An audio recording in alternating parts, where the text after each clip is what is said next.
Across the restless heart of the Mediterranean, Rome's eagle standards cast long shadows.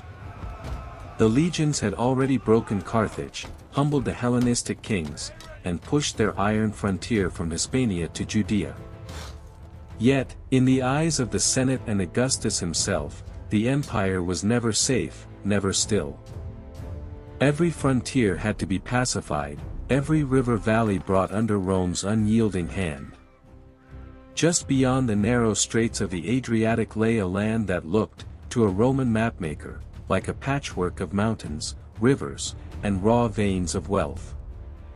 Illyria. To the Romans, this was not just another borderland. It was a quarry of empire, its ridges lined with timber, its valleys rich with silver and iron, its coast a chain of coves where ships could be built or destroyed. The people of this land were no less formidable than its geography. From hill forts perched on rocky heights, tribes like the Dalmati and Pannonii had carved a life out of stubborn soil and mountain pastures, bound by kinship, hardened by raids, and trained by centuries of skirmish with their Greek and Macedonian neighbors. By Augustus' reign, Illyria had already felt Rome's fist more than once. Campaigns under earlier generals had brought nominal submission, and for a time the tribes bent under the weight of tribute and conscription. But to bend is not the same as to break. The Illyrians were forced to send their sons east or north, pressed into Rome's foreign wars, leaving behind women and elders to scrape at the fields. They were compelled to deliver grain and livestock south to Italy, even in seasons when their own bellies growled. Rome extracted timber for its fleets, or for its weapons, and taxes for Augustus' new military treasury. Yet the empire never asked what these demands cost the mountain people themselves. At the turn of the 1st century, that cost became unbearable. Famines and natural disasters closer to Rome forced the empire to levy still more heavily from its provinces. And now, in the year 6 CE, the call came again.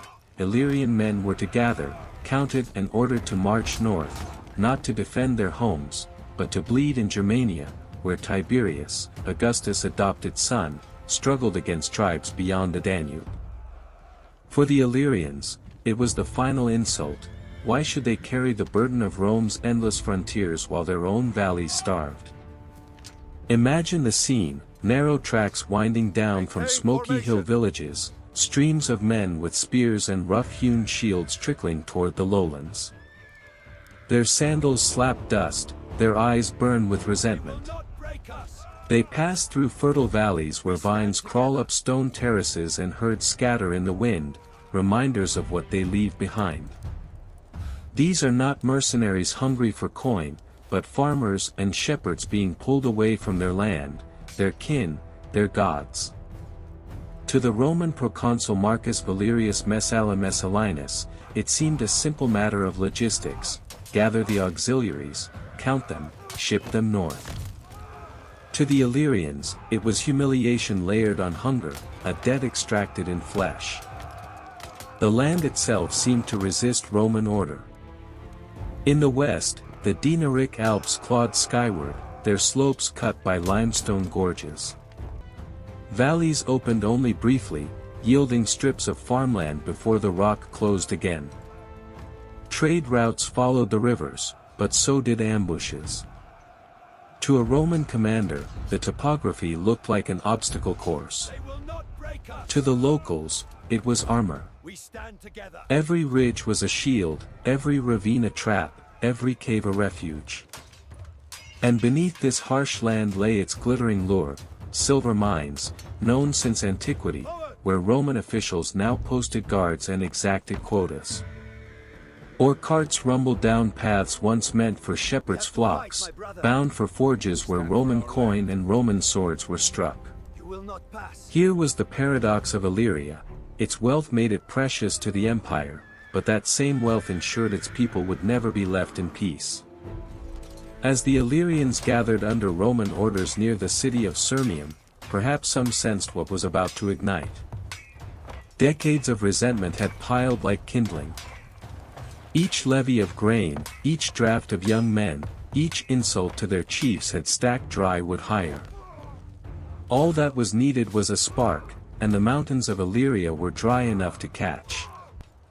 The Romans believed they had tamed the region, that Illyria was just another province to strip and spend. But Illyria was no docile land.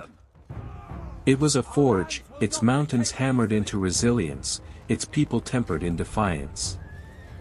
And in 6 CE, that forge would blaze, setting off one of the most dangerous uprisings Augustus' empire had ever faced, the Great Illyrian Revolt. The year 7 CE dawned with an unprecedented mobilization. Ancient sources claim that Rome, for this campaign, assembled nearly 145,000 men, legionaries, auxiliaries, allied contingents, and Germanicus new voluntarii.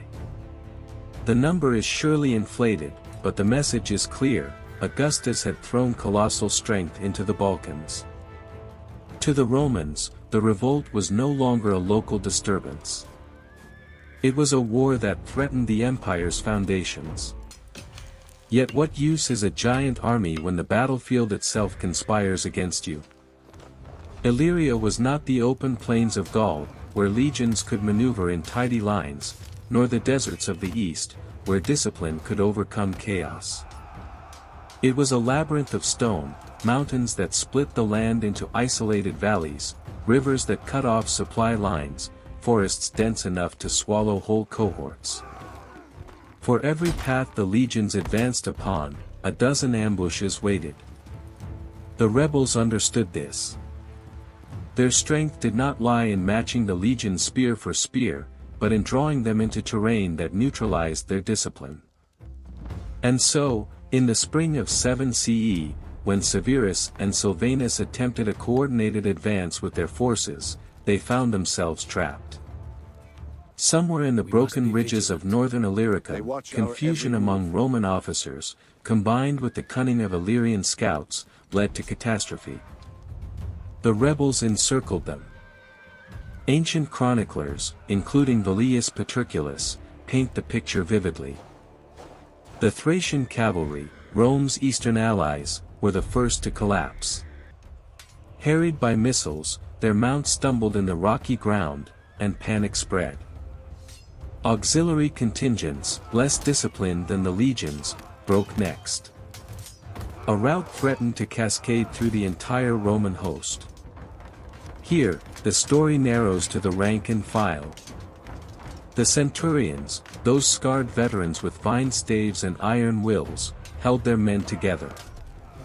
Legionaries locked shields, tightened ranks, and fought not as a massed army but as knots of iron, each cohort a fortress unto itself. By sheer discipline and the refusal to yield, they clawed their way out of encirclement. What should have been Rome's destruction became, improbably, a survival. Still, the cost was heavy. Severus' advance stalled.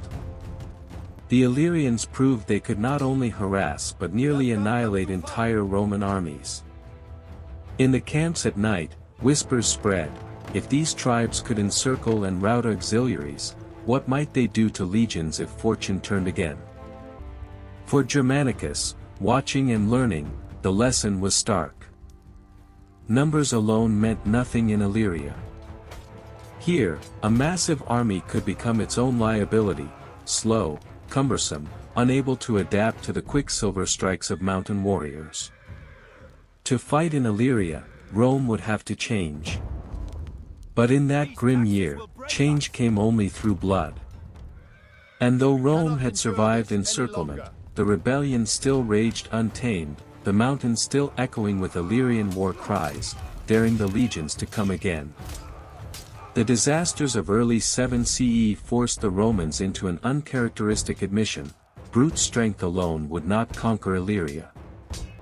The vast marching columns that had cowed Gaul and Judea were liabilities here. In the mountains and marshes, an army too large was an army too slow, too visible, too vulnerable. And so, Roman strategy shifted. Severus and the other commanders broke their forces into smaller cohorts and centuries, scattering them across the rugged landscape. Each detachment became a moving fortress, nimble enough to patrol valleys, swift enough to avoid total encirclement, and strong enough to defend itself until relief arrived. For the legions, this was a painful change. They were trained to fight shoulder to shoulder, united under standards. Now, they had to trust in fragments, tiny flames of Rome spread across a hostile wilderness. Severus himself advanced along the Bosut River, making camp in the Volscian marshes near what is now Vinkovci. It was a perilous decision. The wetlands offered concealment for Illyrian ambushes, and soon enough, disaster nearly struck again. Rebel forces lured the Romans into a trap, cutting down the pickets outside the camp and launching a furious assault on its palisades. But here, Roman engineering and discipline saved them. The entrenchments held, the shield walls bristled, and wave after wave of Illyrian warriors broke against them like surf on rock. At dawn, the camp still stood, surrounded by the fallen. Meanwhile, Tiberius and Messallinus pushed outward from Segestica. Their campaign carried them toward the confluence of the Drava and Sava rivers, into the high ridges of the Papuk hills. The region was wild and wooded, a land of swift streams and rocky crags, but also a natural choke point for rebel movements. Establishing camps there, the Romans sought to drive a wedge between Dalmatian and Pannonian strongholds, cutting the rebellion's heart in two. At the same time, Germanicus took his voluntarii deeper into the core of Pannonian territory. He targeted the Mazai, a formidable tribe whose land spread across what is now the region of Banja Luka. With calculated speed, he subdued them, rooting out their hill forts and seizing their resources. Though his forces endured hardship in the rugged interior, Germanicus proved adaptable, earning the loyalty of his men and the admiration of superiors. For him, this campaign was more than a war, it was a crucible in which his name began to shine as brightly as his lineage. As autumn chilled the hills, Germanicus remained encamped in the heart of Illyria. His presence was a living symbol of Rome's determination. The young commander, surrounded by freedmen, citizens, and former slaves, stood as proof that Augustus had committed even the empire's future heirs to this struggle. Yet despite the slow grind of progress, the rebellion refused to die. The Illyrians still commanded the high ridges, still launched raids into Macedonia, and still struck at Rome's allies along the borders of Moesia and Thrace. Rome had learned to make its armies smaller, but the war itself continued to feel impossibly large. The winter of 7 CE passed into a new year, and with it came renewed determination from Rome. The young Germanicus, now seasoned by months of hard campaigning, fixed his gaze upon a vital prize, Splonum, a center of mining and metallurgy in Illyricum. If the Romans could seize it, they would choke the rebels of one of their most valuable resources, iron for weapons, silver for tribute, and fortified walls for refuge. Splonum stood defiant upon the slopes, its stone defenses thick and well prepared. Behind them, Illyrian warriors bristled, resolved to hold what was both a town and a symbol of independence. Germanicus had no time to starve them out, he needed a quick, decisive strike. Thus, he ordered up the tools of Roman siegecraft. Picture the scene, ballistae hauled across mountain roads, their timber frames groaning. Onagers prepared to hurl stones at the battlements. Engineers oversaw the construction of vinii, wooden shelters under which sappers could advance to the walls. Legionaries, armored and grim, tightened their shields, ready to storm. The first assaults were met with savage resistance. From the ramparts, Illyrians rained down javelins, arrows, and stones. Their cries echoed through the valleys, defiant and wild. Twice the Romans surged forward, and twice they were thrown back, battered and bleeding. Germanicus pressed on, knowing that hesitation could embolden every rebel stronghold in the mountains.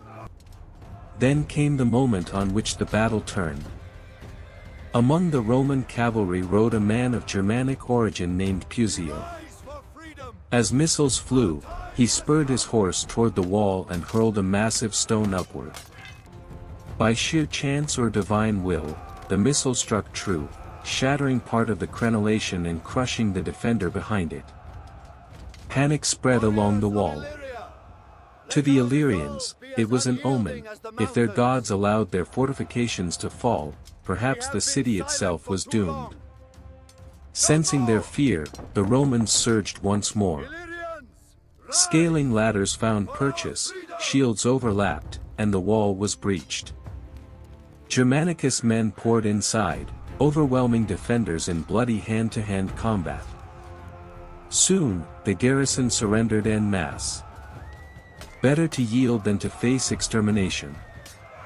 The fall of Splonum was more than a tactical victory. It was a blow to the Illyrians' morale. A fortified city had resisted Rome and lost. Mines that once fueled the rebellion now fed Augustus' treasury again. And for Germanicus, it was a personal triumph, proof that he could command not just loyalty, but success. Yet if Splonum fell by stone and steel, the next encounter would prove that Illyrian cunning was no less dangerous than Roman discipline. For beyond the ridges waited Rhytinium, where fire itself would become a weapon. Fresh from his triumph at Splonum, Germanicus turned his eyes toward another Illyrian fortress, Rhytinium. Perched on rugged high ground, girded by stone walls, it seemed at first glance no stronger than the city he had just taken. But appearances deceive, and here the Illyrians would show Rome that they could turn cunning into carnage.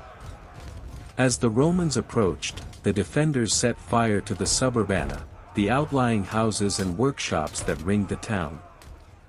Smoke billowed across the slopes, a choking veil that obscured movement. To Germanicus' men, this looked like panic, an attempt to deny the besiegers shelter while retreating into the citadel. Believing the enemy broken, the Romans surged forward, eager to claim another easy victory. But it was a trap. The Illyrians had lured them in, retreating deliberately while fire and smoke cut off visibility. Once the Romans pressed into the outer town, the defenders rained down missiles from above, stones, arrows, javelins, striking soldiers hemmed in narrow streets. The flames, fed by timber and oil, leapt higher. Suddenly, what seemed like victory became a furnace. Legionaries found themselves trapped between collapsing houses and encircling flames, their shields no defense against fire. Some suffocated in the smoke, others were cut down as they tried to flee. Panic spread through the ranks as men realized they had marched into a burning cage. Night fell, and the slaughter continued. By morning, the streets of Rhytinium were littered with Roman dead, their armor scorched and blackened. Germanicus himself barely escaped the inferno with a remnant of his force. The survivors, grim-faced, regrouped outside the walls, staring back at a town that had humiliated them. Yet even in victory, the Illyrians paid a heavy price. Their own city smoldered, homes consumed in the fire they themselves had kindled. To save their independence, they had sacrificed their hearths. And when the Romans rallied and returned at dawn, fury hardened their discipline. They stormed the ruins, crushing the exhausted defenders. Those who survived the fire and steel were bound in chains, dragged out as prisoners. The fall of Rhytinium was not like Splonum. It was not a clear-cut conquest, but a vision of the revolt's true brutality. Cities burned, soldiers and civilians alike slaughtered, the land itself scarred. For Rome, it was a sobering reminder that every step into Illyria was costly. For the Illyrians, it was proof that even if they lost their walls, they could still bleed the empire. And as Germanicus and his men marched away over charred corpses and ashes, they knew this war was far from over. The mountains still held countless fortresses, and the Illyrians still fought with the ferocity of people who had nothing left to lose. By the close of 8 CE, both sides were battered, bloodied, and exhausted. The Illyrians had shown ingenuity and ferocity, burning their own towns to trap the enemy, harassing supply lines, and forcing the legions to fight in terrain that robbed them of their famed discipline. But Rome was nothing if not relentless. Still, the cost was becoming unbearable. In Roman camps, murmurs of discontent spread. Soldiers had marched endlessly through mountains, fought ambush after ambush, and watched comrades fall in burning streets. Pay was slow, food supplies strained, and a constant sense of danger gnawed at their morale.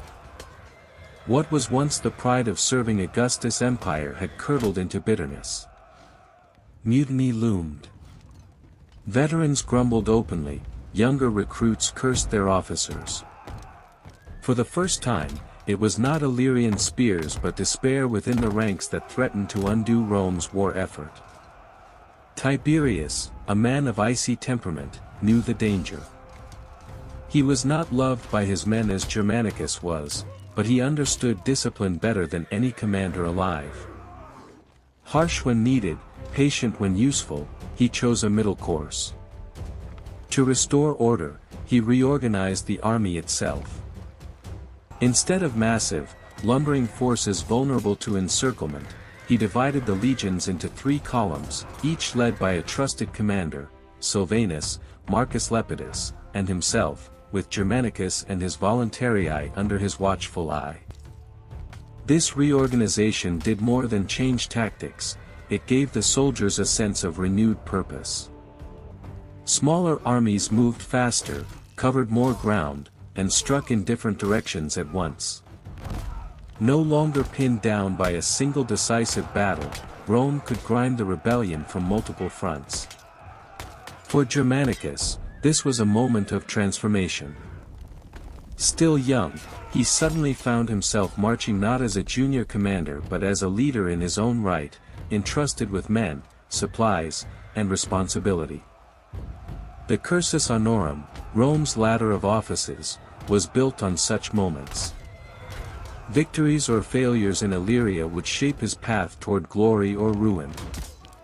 Every step he took into hostile valleys was also a step toward Rome's political future. Meanwhile, the Illyrians too were beginning to feel the strain. Their warriors were fierce, but constant raiding and siege warfare drained their resources. Fields lay untended, villages lay in ruins, and the burden of feeding fighters fell on women and elders left behind. Supplies ran thin, and whispers of fatigue spread among the tribes. The war, once a firestorm of rebellion, was cooling into a grinding contest of endurance. The Illyrians hoped Rome might break first, undone by its soldiers' mutiny and exhaustion. Rome, on the other hand, trusted in its machinery of discipline, its inexhaustible manpower, and the iron will of Tiberius. In this struggle of patience and attrition, the rebellion's next stage would not be decided on the battlefield alone. It would hinge on loyalty, betrayal, and the crumbling unity of the Illyrians themselves. Every revolt, no matter how fierce, carries within it the seeds of division. For the Illyrians, those seeds began to sprout by the end of 8 CE. At first, their unity had been astonishing. Dalmatians and Pannonians, mountain tribes and valley dwellers, even rivals who had shed each other's blood in past generations stood together against Rome. But Rome understood the old truth: if you cannot crush an enemy's strength, fracture it. And fracture it did. The first crack came among the Brussi, the powerful tribe along the Sava. Their leader, Bato of the Brussi, had stood shoulder to shoulder with his namesake, Bato of the Decidiates. But suspicion and ambition began to gnaw at the alliance. Roman pressure worsened it. Silvanus' steady advance into northern Illyricum offered surrender terms to any who yielded, whispering promises of survival to those who feared annihilation. Then came betrayal. Bato of the Brussi murdered his co-ruler, Pins, a desperate move to secure sole power among his tribe. But in doing so, he alienated his people. Some saw him as reckless, others as a tyrant. The Brussi, already weary of the endless war, turned on him. In a moment of bitter irony, they delivered their own leader into the hands of the other Bato, the Decidiac chieftain who had ignited the revolt in the first place. And in the mountains, Bato of the Brussi was executed, his ambitions snuffed out by the very alliance he once upheld. The consequences were devastating for the rebellion. The Brussi, leaderless and demoralized, surrendered en masse to Silvanus. Other Pannonian tribes followed suit, laying down arms rather than face Rome's relentless three-pronged advance. Where once the revolt had boasted a vast confederation, now cracks widened into chasms. Yet in the south, the Decidiates and their chieftain Bato remained defiant. Unlike the valley tribes, they had little to lose. Their homes were in the mountains, their survival tied to fortresses carved into rock and the will to endure. To them, surrender meant death or slavery. So they retreated deeper into their crags, drawing Rome into terrain where even the most disciplined legion struggled to fight. The rebellion was no longer a unified storm but a fragmented struggle. Rome had achieved one of its greatest advantages, not merely through victory in battle, but through the collapse of Illyrian unity. From now on, the war would be fought tribe by tribe, fortress by fortress, with the rebels' strength bleeding away one betrayal at a time. And as the mountains swallowed the last embers of resistance, Rome prepared to storm their strongholds, one by one, until the final Bato was left standing alone. If there was one place that embodied Illyrian defiance, it was Andetrium. Nestled in the jagged crags near Salona, the fortress was no ordinary stronghold. Its walls clung to the mountain like the very teeth of the earth, bristling with defenders who knew this would be their last stand. For Rome, Andetrium was a thorn that had to be pulled; for the rebels, it was a refuge of honor and desperation. The Romans came in force. Tiberius himself, joined by the rising star Germanicus, marched against the fortress. They brought siege engines, ladders, and the grim resolve of an empire determined to finish what it had begun 3 years earlier. Yet the Illyrians, gaunt with hunger and sickness but fierce with pride, refused to yield. From the walls, missiles rained down, sling bullets, arrows, stones, even barrels of debris hurled upon the advancing cohorts. Roman ladders splintered, men toppled into ravines, and every step upward cost blood. For weeks, assaults were repulsed. The Illyrians had one final, desperate advantage: defected auxiliaries in their ranks. These men, once sworn to Rome, feared capture above all else. They knew their fate if taken, execution or slavery, and so they urged the defenders to fight to the last breath, dragging the rest of the rebels into their own doomed cause. Meanwhile, frustration seethed in the Roman camps. Soldiers, worn by failure and disease, began to mutter of mutiny. They had endured 3 grinding years of mountain warfare with little glory, only hardship. Tiberius, ever the disciplinarian, recognized the danger. He assembled his men, drew them up in formal order, and delivered a stern address. He acknowledged their suffering but rebuked their complaints, promising discipline and renewed assault. His cold authority, coupled with the promise of imminent victory, steadied the ranks. Then came the decisive push. Tiberius ordered the army to advance in quadratum, a square formation, shields bristling on all sides. Slowly, inexorably, they pressed toward Andetrium's gates. The Illyrians answered with all they had, stones crashing, javelins piercing, arrows blackening the sky. But when Roman reserves surged forward, the tide shifted. Panic struck the defenders outside the walls. In desperation, the Illyrians slammed their gates shut against their own comrades, trapping them between the fortress and the advancing Roman square. It was slaughter. Cut down in droves, those caught outside fell where they stood. Andetrium's defenders, watching from the battlements, saw their companions massacred before their eyes. Their will broke. The fortress gates creaked open, surrender offered at last. Yet in the chaos, one figure slipped away, Bato of the Decidiates, the soul of the rebellion. While his stronghold fell, he vanished into the mountains, a fugitive leader still clinging to defiance. Andetrium was Rome's victory, but not yet Rome's peace. The war had entered its final act, and the last Bato still lived. Spring of 9 CE arrived, and with it came the beginning of the end. The Illyrian Revolt, once a wildfire spanning valleys and ridges, had burned down to a stubborn cluster of embers, fortresses clinging to the mountains, their defenders gaunt but unbroken. Among them stood Arduba, perched high upon a steep mountaintop, girded with stout walls, seemingly impregnable. Tiberius and Germanicus brought the Roman war machine to its slopes. Siege lines coiled around the city like a tightening noose. But inside the walls, division spread faster than famine. The townspeople, weary of war and fearful of Rome's vengeance, argued with the warriors who demanded defiance. Mothers and elders begged to surrender, hoping to spare their children. The soldiers refused, swearing oaths to fight to the last. Soon, the arguments boiled into chaos. Defections began. Some citizens slipped down to the Roman camp, offering to guide the legions in exchange for mercy. Others, bound by pride or fear of slavery, chose suicide rather than capitulation. Ancient writers speak of families throwing themselves into flames, of warriors hurling themselves from the walls rather than be paraded as captives. Arduba consumed itself from within before the first Roman ram had shattered its gates.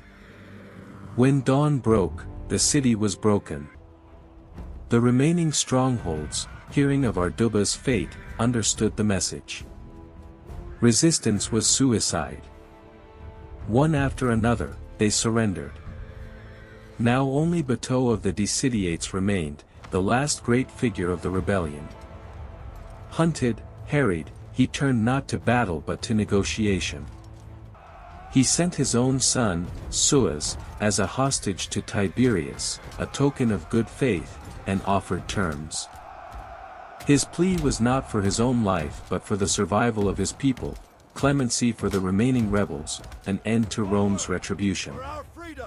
When at last Bato surrendered in person, he was brought before Tiberius. Chroniclers say the Roman commanders expected fiery defiance, perhaps even curses. Instead, Bato astonished them. He bowed to Rome's supremacy and asked for mercy, not for himself, but for those who had followed him. It was an act of submission, yes, but also of dignity. He carried the weight of a nation on his shoulders, and in laying down arms, he spared them further slaughter. Tiberius, pragmatic as ever, chose to accept. He ordered Bato's life spared. For once, mercy became strategy. By showing clemency, Rome could avoid planting the seeds of another rebellion. And so, after 3 years of fire and blood, the Great Illyrian Revolt at last came to its end, not with a climactic battle, but with a warlord kneeling, a hostage delivered, and an empire reasserting its iron grip. The Great Illyrian Revolt was over. Rome had survived. Tiberius was hailed imperator, his authority reaffirmed in the eyes of Augustus and the Senate. Alongside him, honors were granted to Silvanus, Marcus Lepidus, and the young Germanicus, who had won his first taste of true command and glory. The empire celebrated with triumphal processions, banners raised, sacrifices offered. To Rome's citizens, it was proof once more that no province, no people, could resist the will of the legions. But what did victory mean for Illyria? The answer was bitter. Rome had promised clemency to Bato, and in sparing his life, the empire displayed a calculated mercy. Yet to the wider Illyrian world, there was no such leniency.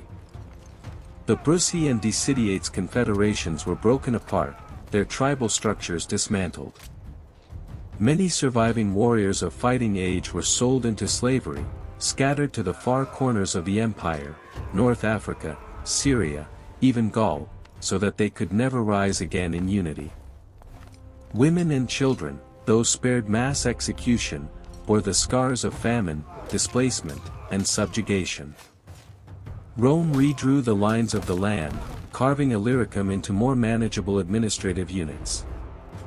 Colonies were planted, veteran settlements imposed, mines brought firmly under state control. The mountain strongholds that had once defied the empire now bristled with Roman watchtowers and garrisons. What had been a homeland became a frontier, ordered, patrolled, exploited. And yet, for all its success, Rome learned caution. The revolt had nearly broken the empire's grip on the Balkans. Augustus himself, aged and weary, must have felt a chill. Illyria had drained Rome of men and treasure, and still the victory had been precarious. In private, perhaps he wondered how many more such wars the empire could endure. For Tiberius, the war brought both triumph and burden. He had proven his patience and discipline, yet he also witnessed firsthand the brittleness of Rome's system, the mutinous grumbling of soldiers, the vulnerability of overextended frontiers. Germanicus, too, left Illyria with lessons he would carry into his later campaigns: how to inspire men, how to bend terrain to advantage, and how rebellion, once sparked, could consume entire provinces. The Illyrian War was not just a revolt, it was a warning. Rome had won, but only just. And even as the last embers of resistance flickered out in the Balkans, new flames rose elsewhere. Beyond the Rhine, in the shadowy forests of Germania, a man named Arminius prepared a revolt of his own. A former Roman officer turned traitor, he would soon lead his people into one of the most shocking defeats in Roman history, the ambush at Teutoburg Forest. Thus, as the triumphal arches in Rome still echoed with celebration, a darker horizon loomed. The Illyrian revolt was finished, but Rome's struggle for survival was far from over. To understand the scale of what Rome was about to face, we must first ask, who were these people, dismissed by Latin chroniclers under a single name, Illyrii, but in truth a mosaic of tribes, cultures, and traditions spread across a rugged landscape? The Romans divided them broadly into two great clusters. Along the Adriatic coast and deep into the mountains lived the Dalmati, a people famed for their stubborn resistance. Inland, stretching through the Sava and Drava valleys and into the plains of what the Romans called Noricum and Pannonia, dwelled the Pannonii. These two groupings alone would have been formidable enough, but the Illyrian world was far from uniform. To the north and east, Venetic tribes mingled with Illyrian kin. To the south and west, Moesians and Thracians left their mark through trade, intermarriage, and war. What Rome called Illyria was not one nation but a patchwork quilt of fiercely independent communities bound by geography and a shared tradition of defiance. Centuries earlier, their lands had felt the weight of Greek spears. Philip II of Macedon, the father of Alexander the Great, had launched campaigns across their mountains, subduing tribes and seizing control of their silver mines. Greek chroniclers painted the Illyrians as wild raiders, launching sudden strikes on lowland towns and then vanishing into the hills. It was a reputation that never faded. To the civilized courts of Greece and Rome, the Illyrians were barbaroi, yet to themselves they were guardians of their ridges, keepers of their cattle and flocks, and warriors with long memories of blood spilled on their soil. Their economy reflected their terrain. Valleys gave them barley and vines, upland pastures yielded herds of sheep and cattle. In the autumn, flocks descended to lowland fields, only to return in spring to high meadows, a rhythm of transhumance that gave Illyrian life both hardship and resilience. They built hill forts, or gradina, on commanding heights, stone-walled enclosures where families gathered in times of danger, granaries stored the tribe's lifeblood, and war bands mustered before descending on a raiding path. Archaeology has revealed tools, ornaments, and weapons that speak of a people accustomed to both labor and war. Bronze fibulae, decorated pottery, iron spearheads, and ritual figurines whisper of a culture rich in symbolism as well as survival. Religion bound them to the land. Though the exact names of their gods are lost to us, traces survive, deities of rivers, mountains, and storms, invoked at sacred groves or on windswept ridges. To the Romans, who saw gods as administrators of empire, the Illyrian spirits seemed raw and elemental, closer to the rock and rain themselves. Sacrifices of livestock, perhaps even of captives, underscored their seriousness. And above all stood the warrior. To be Illyrian was to be armed. Young men carried spears, javelins, and long knives. They wore simple tunics, sometimes hardened leather or bronze helmets if wealth allowed. Shields were round, lighter than the Roman scutum, designed for mobility in broken ground. They favored ambush over open field battle, striking from forests or ravines, hurling missiles, then vanishing before the legions could deploy. Yet when compelled, they could stand in stubborn defense of a fortress, fighting to the last stone. The Romans had already learned this the hard way. Revolts had flared in Pannonia before, most recently during the campaigns of Drusus between 14 and 10 BCE. Those uprisings had been contained, but not forgotten. Every Roman commander who set foot in Illyria carried the scars of that memory. And yet, as 6 CE dawned, Augustus and his governors believed Illyricum quiet. They believed taxes and levies had subdued its tribes, that the weight of Roman law and Roman coin had finally broken their spirit. On paper, it looked secure. The mines yielded silver, the timber yards supplied the navy, the auxiliaries filled the legions marching against Germans and Dacians. The land appeared productive, obedient, profitable. But appearances deceive. Beneath the surface simmered old grudges, over land seized, taxes multiplied, sacred groves profaned, sons conscripted for wars not their own. To Rome, Illyria was a rich province, to the Illyrians, it was a bleeding wound. And as the empire's demands mounted, that wound was about to split wide open. By the age of Augustus, Rome had become a machine of breathtaking efficiency, and breathtaking greed. Provinces like Illyricum were not merely conquered, they were harvested. Every bushel of grain, every ingot of silver, every young man with strong shoulders was a cog in the empire's survival. To Augustus, this was order. To the Illyrians, it was exploitation. The system worked like this: each province was assessed and taxed, its wealth carefully calculated by Roman officials. Governors and procurators sent orders down the chain, and local chieftains, whether willing or not, were expected to deliver quotas of livestock, timber, grain, and men. Under the emperor's reforms, taxation had become more standardized. Yet standardized in Roman terms meant heavier in provincial eyes. Augustus had recently founded the Aerarium Militare, a permanent military treasury, to guarantee regular pay for the legions. A noble idea in Rome, where soldiers marched endlessly to secure the empire. But where would this money come from? From the mountain tribes of Illyria, among others. This was not the first time distant disasters had drained Illyrian coffers. When floods or famine struck Italy, provincial granaries were emptied to feed the capital. When building projects in Rome demanded timber, Illyrian forests fell. When coinage ran low, Illyrian mines were dug deeper and harder. Rome's needs always outweighed local survival. The empire's heart beat strong because its limbs bled. For the Illyrians, the weight grew unbearable.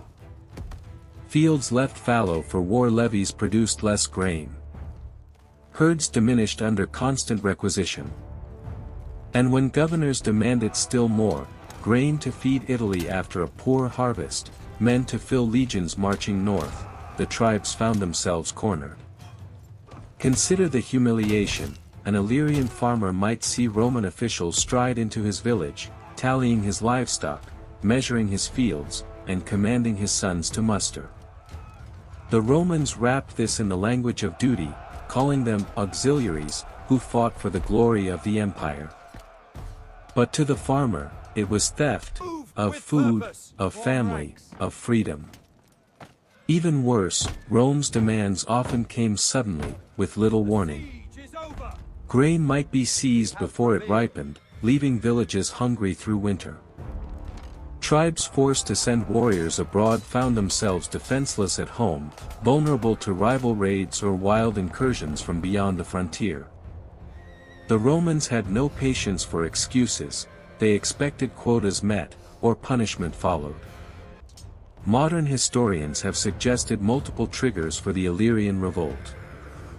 Cassius Dio and Velleius Paterculus, our main sources, are vague, perhaps intentionally. But the pattern is clear.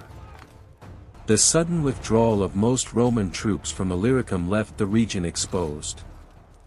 Messallinus, the proconsul, believed it safe enough to strip, leaving behind only light garrisons while ordering mass conscription.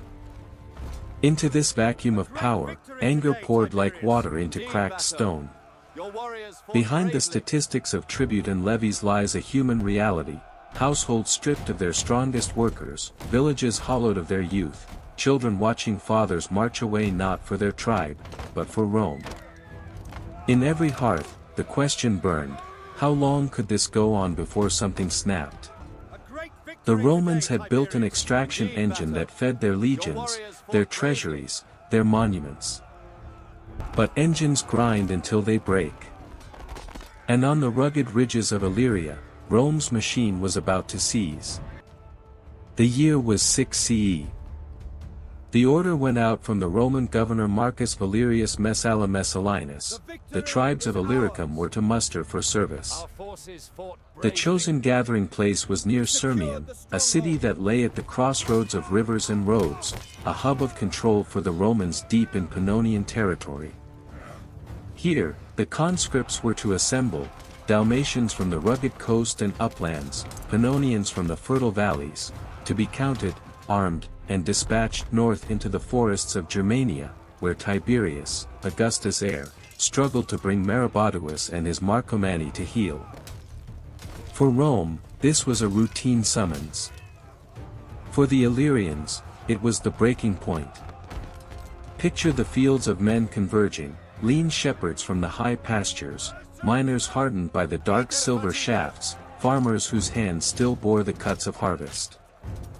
They carried rough shields and spears, weapons meant for defending their hearths, not fighting strangers across the Danube. As the crowd swelled, the sheer scale of their number became impossible to ignore. Tens of thousands, standing shoulder to shoulder, hearing the same orders barked by Roman officers. What Rome saw as order, the tribes saw as opportunity. And then, from among them, a voice rose.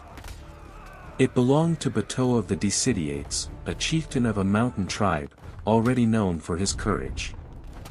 He stepped into the press of men, raised his arms, and cried out words that Roman chroniclers recorded with unease: "Look at our multitude.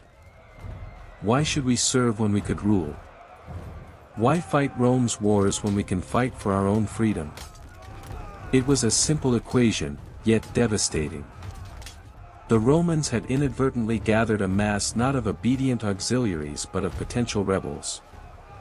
Soldiers who might have marched north now turned to face the very empire that summoned them. In the tension of that moment, years of frustration boiled over: taxes, levies, humiliation, hunger, the sting of Rome's arrogance. The meeting at Sirmium was no longer a muster. It was the birth of revolt. Roman officers must have felt the shift instantly. Discipline broke down. Whispers became shouts, shouts became cries for defiance. The Illyrians realized their strength, not in isolation, but in unity. Tribes that had once quarreled over pasture or plunder now looked upon each other as allies in a greater cause. The revolt did not spread slowly, it surged like floodwater bursting through a dam. Imagine the Roman scribes scrambling to record names, suddenly drowned out by chants of rebellion. Picture the conscripts, no longer cowed, gripping their spears not as servants of Rome but as warriors of their mountains. The air itself must have vibrated with a new certainty: the empire that had ruled for decades could be challenged. Later chroniclers would call the revolt sudden, spontaneous, almost accidental. But beneath the surface, it had been decades in the making. The meeting at Sirmium did not create resentment, it revealed it, crystallized it, gave it a leader and a voice. In that instant, Illyria ceased to be a subdued province and became once more a land at war. And with that cry of defiance, the Great Illyrian Revolt began. The words of Bato of the Decidiates spread through the gathered host like fire racing over dry grass. What had begun as a routine muster became the kindling of insurrection. In the space of days, tens of thousands abandoned Rome's banners and turned their weapons against the empire itself. Soon after, they were joined by another powerful tribe, the Brussi, who lived along the Sava River valley. With their entry into the cause, the rebellion ceased to be a localized mutiny. It became a war. Ancient sources speak in staggering numbers: 200,000 warriors out of nearly 800,000 tribesmen. Historians today suspect exaggeration, but even if only a fraction is true, the scale was unlike anything Rome had faced since the civil wars. The Illyrians were no mere band of raiders, they had become an army. Bato acted swiftly.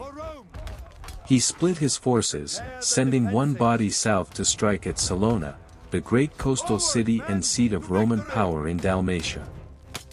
Its walls rose stark against the sea, a jewel of imperial administration. For a time, it looked as if the rebels might take it. But Roman engineering fought back. From the battlements, defenders hurled heavy projectiles. One stone ball, loosed from a ballista, crashed into Bato himself, leaving him wounded. His men, shaken by the sight, scattered into the hills. The failure to seize Salona did not end the revolt, it redirected it. As the rebels pulled back, they lashed out with fury. Villages loyal to Rome were torched. Roads became unsafe. Roman colonists and merchants fled in panic. The coastlines that once shipped timber and/or to Italy now burned with smoke from raided settlements. The Illyrian war bands pushed southeast toward Apollonia, a city with strong ties to Rome. There, in a pitched battle, they clashed again with Roman forces. Victory was theirs, but it came at a cost so severe that chroniclers called it Pyrrhic. The Illyrians had proved they could wound Rome, but their strength was not limitless. Still, the rebellion pressed forward. One wing of the uprising surged toward the Julian Alps, the low mountain passes that formed a gateway into Italy itself. Suddenly, the specter of barbarian armies pouring into the heart of the empire loomed large. Rome had faced Gallic invasions centuries before. Memories of the sack of the city in 390 BCE still haunted its collective mind. Now, with Illyrian forces advancing through the Alps, fear rippled through the capital. For the first time in years, Augustus himself felt Rome's heartland tremble. The response was swift and desperate. Augustus ordered the recall of veterans settled in colonies, men who had thought their fighting days finished. Wealthy equites and senators were compelled to open their purses, financing emergency levies and supplies. Rome braced itself, straining its economy and manpower to meet the unexpected storm. But the Illyrian revolt was not contained to a single front. It was a wildfire leaping across mountains and rivers, fed by every grievance the empire had ignored. Roads became corridors of ambush. Fortresses once thought secure found themselves isolated. What had seemed a provincial irritation now threatened to unravel the entire Balkan frontier. The spark lit at Sirmium had become an inferno. Rome, master of the Mediterranean, suddenly found itself staring into a blaze that could consume its northern provinces, and perhaps, if unchecked, strike even at Italy itself. The Illyrian revolt had spread with terrifying speed, and Augustus could not afford hesitation. The threat was not confined to a single province, it pressed against the arteries of the empire itself. From the east, an ally answered Rome's summons, King Remedalus of Thrace, a monarch bound to Augustus by treaty and Roman gold. His cavalry swept westward, lean riders hardened by the rugged Balkans, eager to prove their loyalty to the great empire that recognized his throne. Meanwhile, the governor of Macedonia, Aulus Caesenus Severus, mobilized his legions, for in total, veterans, disciplined men who had fought in Germania and along the Danube, marched toward the heart of Illyria. Their destination was the river Drava, a winding watercourse that split the rebel-held territories. Severus' plan was to bring the full weight of Roman arms against Bato's swelling forces. But the land of Illyria was no open plain. The Drava flowed through marshes, where the ground sucked at boots, wagons bogged down, and cavalry lost their speed. Here, the Illyrians knew every reed bed, every ford. When Severus advanced, he found himself drawn into terrain that favored the defenders. On the first day of battle, the Illyrians struck with ferocity. They hurled javelins from the cover of trees, darted in with short blades, then melted back into the wetlands. Roman cohorts tried to form ranks, but their shields grew heavy with mud, their pila useless in the sucking ground. The legions, so feared across the world, staggered. By nightfall, Severus had been repulsed. For a moment, it seemed the unthinkable might occur, that a Roman army of 4 legions could be broken by tribal warriors. Whispers of disaster ran through the camps. Centurions struggled to keep discipline, reminding their men that the legions had withstood worse. Yet even the most seasoned soldiers could not ignore the humiliation of being driven back by those whom Rome had branded barbarians.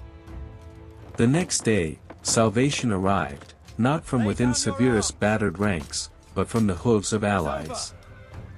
King Remedalus and his Thracians thundered into the fray. Their cavalry, famed for speed and shock, wheeled across the marshy edges where the Illyrians had positioned themselves. With their arrival, the balance tipped. Severus pressed forward again, this time with fresh momentum. The rebels, confronted from 2 sides, faltered. By dusk, Bato's warriors were driven from the river into the mountains, leaving Roman banners standing bloodied but upright upon the field. It was a victory, but not a cheap one. Severus' forces had suffered heavy losses. The marsh had swallowed countless lives, and the Illyrians had escaped with their core intact. Worse, word soon reached Severus of fresh dangers. On the lower Danube, opportunistic Dacians and Sarmatians had crossed the frontier, exploiting Rome's distraction. The Balkans were ablaze on multiple fronts, and no Roman general could be everywhere at once. Severus was forced into an impossible choice. Pursue the Illyrians into their mountain strongholds and risk leaving the Danube undefended, or turn back to secure the frontier and let the rebels regroup. He chose the latter, withdrawing his legions to confront the new incursions. The task of suppressing the Illyrians fell to the remaining garrisons, and to Augustus' most trusted lieutenant, Tiberius. For Rome, the campaign along the Drava revealed a bitter truth: Illyria could not be subdued by force of arms alone. Its terrain swallowed legions, its people fought with unyielding cunning, and every victory seemed to birth another crisis. The war was no longer a single revolt. It was becoming a storm shaking the empire's entire northern frontier. The clash on the Drava had proven one thing beyond doubt: the Illyrians were not a nuisance but a mortal danger to Rome's Balkan frontier. And just as Aulus Caecina Severus pulled his battered legions away to defend the lower Danube from Dacian and Sarmatian incursions, the wider web of Augustus' empire began to fray. The Illyrians pressed their advantage. Bato's band swept back into the mountains, striking at Roman supply depots, ambushing couriers, and torching outposts. The legionary garrison at Salona, pinned against the Adriatic coast, found itself increasingly isolated. Every road that linked Rome's fortresses was now a gauntlet. For the first time in decades, Rome did not look invincible. Meanwhile, Augustus' most seasoned commander, Tiberius, was entangled far away. He had been tasked with subduing the Marcomanni, a powerful Germanic confederation under their king, Maroboduus. The campaign had dragged on, locked in stalemate amid the thick forests and marshes of Bohemia. Tiberius, cautious by temperament and age, hesitated to abandon the frontier for fear that retreat would invite disaster. But the empire could not fight two grinding wars at once. Augustus, master of political theater, knew that appearances mattered as much as outcomes. And so, in 6 CE, Rome cut a deal. A treaty was concluded with Maroboduus, one that allowed both sides to claim victory. Rome could trumpet that Tiberius had brought the Marcomanni to terms, while Maroboduus secured recognition of his kingdom and a breathing space from Roman pressure. It was not conquest, but it was enough to free Tiberius' legions for the Illyrian crisis. In Rome, triumphal honors were hastily decreed. Tiberius and his lieutenant Saturninus were awarded decorations and the consulship, even as the smoke of Illyrian villages rose across the Balkans. The Senate applauded, the people cheered, and Augustus maintained the illusion of control. Yet beneath the marble arches of the Forum, senators knew the truth: Illyricum was ablaze, and it would take more than honors to extinguish it. Even as political spin soothed Rome's citizens, the reality in the provinces was dire. The garrison at Segestica, deep in Pannonian territory, came under siege by swelling rebel forces. The city's walls echoed with the clash of stones and the cries of the besieged. Supplies dwindled, and disease stalked the streets. Rome's control of the interior seemed to collapse overnight. In this chaos, one figure emerges from the mist of history: Velleius Paterculus, then a young quaestor, later the historian whose works would preserve this story. He was there, a minor official, when Roman reinforcements finally fought their way into Segestica and broke the siege. His later writings glow with relief and triumph, but they cannot entirely mask the sense of dread. For if Segestica had fallen, the whole province might have slipped away. Thus, by the end of 6 CE, Rome stood at a precipice.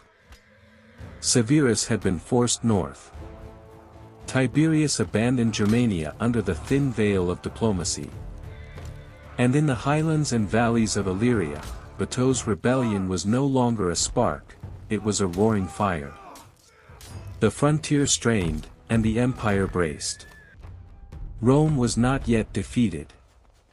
But for the first time in Augustus' long reign, the unshakable empire felt the weight of fear.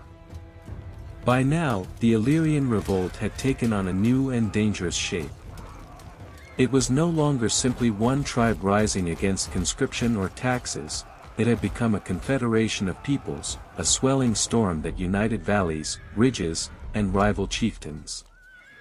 At its center stood not one, but two men who bore the same name, Bato.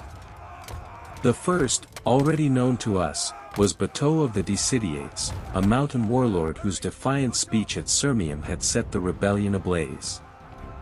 He was charismatic, relentless, a figure who could turn grievances into a cause. The second was Bato of the Brussi, drawn from the powerful Pannonian tribe that occupied the fertile Sava Valley. Their lands were rich in grain and well placed to command trade routes, making the Brussi invaluable allies, or terrible enemies. At first, these two Batos stood apart, each leading his own people against Rome. But the logic of survival soon brought them together. The Romans, after all, were not idle. Messalinus, the proconsul of Illyricum, marched with detachments of legionaries and auxiliaries, hoping to break the rebellion quickly before it spread further. Near the hills of modern Fruscagora, he encountered Bato of the Brussi. In a sharp clash, the Roman commander managed to ambush and defeat him, forcing the Brussi into retreat. Yet this Roman victory proved hollow. Instead of collapsing, the Brussi regrouped and soon merged forces with Bato of the Decidiates. The two chieftains, though from different peoples, now stood side by side, bound by the realization that only unity could withstand Rome's fury. For the Illyrians, this alliance was both practical and symbolic. Mountain and valley, Dalmatii and Pannonii, joined in one rebellion. Rome answered with its usual method, fortress and road. Segestica, an old Celtic stronghold long held by the Romans, became the hub of operations for Tiberius and Messalinus. Yet the irony was thick. Instead of serving as a base for Roman domination, Segestica soon found itself under siege. Rebel forces closed in, cutting supply lines, surrounding the Roman garrison. Inside the city, desperation mounted. The empire, accustomed to being the besieger, was now trapped behind its own walls. It was here that Velius Paterculus, then a young quaestor, emerged onto the stage of history. He would later write glowing accounts of Rome's campaigns, polishing Augustus' image and praising Tiberius as a model commander. But in those days at Segestica, he was not yet a historian, he was a Roman officer staring at hunger, fear, and the real prospect of defeat. When reinforcements finally broke the encirclement and lifted the siege, Paterculus would record it as a triumph of Roman resilience. Yet the very need to celebrate survival showed how dire the situation had become. The two Batos, now allied, had shown the empire its vulnerability. Not only could they ambush legions and harry supply lines, but they could turn Rome's own bastions into cages. And though the Romans had snatched temporary relief, the war was only beginning. Two leaders. Two peoples. One rebellion. For the first time in living memory, Rome faced not scattered raiders but an organized resistance capable of staring down its legions. As the year turned and the chill of winter settled over the Balkans, the Romans might have expected the rebellion to falter. Campaigning season was meant to end with the first snows, armies retreated to winter quarters, and war paused until the thaw. But Illyria was not Italy, and its warriors were not bound by Roman calendars. The Illyrians thrived in winter. Their hill forts, carved into mountain ridges, were natural redoubts against cold winds. They knew how to move along goat paths in snow, how to store grain in subterranean pits, how to raid when their enemies were huddled around campfires. Throughout the winter of 6 CE, Bato's rebels turned the season into a weapon. They harassed Roman lines of communication, struck deep into Macedonia, and even pushed east into Moesia and Thrace, where they skirmished with Rome's allies under King Remetelses. For Rome, the situation grew intolerable. The legions, designed for pitched battles and open-field maneuvers, found themselves scattered, harried, unable to bring decisive force to bear. In their camps, morale waned. Soldiers shivered in unfamiliar mountains, supplies dwindled, and the endless raids eroded discipline. Augustus, far away in Rome, remembered his own early struggles against these same tribes decades before. He knew well how dangerous Illyria could be if left unchecked. So he turned to a solution both practical and symbolic. If his seasoned commanders were stretched thin, perhaps the answer was to unleash new blood. Augustus ordered the drafting of a fresh force, the cohorts voluntarium, units made not from standard provincial levies but from an unusual mix of citizens, freedmen, and even recently manumitted slaves. To traditionalists, it was shocking. The Roman army had always been a badge of status, a proving ground for citizens. Yet now, desperation broke tradition. Freedmen took up shields, citizens who had never thought to serve marched under Roman standards, and former slaves tasted the promise of honor in battle. At their head marched a young man whose name already carried destiny, Germanicus, son of the late Drusus, adoptive nephew of Tiberius, and the golden boy of Rome's future. Handsome, energetic, adored by the legions, Germanicus was everything Augustus hoped to project, a new generation of leadership, forged in war. To him, the summons was not a burden but an opportunity. He seized it eagerly, determined to prove himself worthy of the legacy of his father, who had once campaigned in Germania. For the Illyrians, this new host meant that Rome was far from finished. For the Romans, it was a wager, that an infusion of fresh manpower and a charismatic young commander could turn the tide.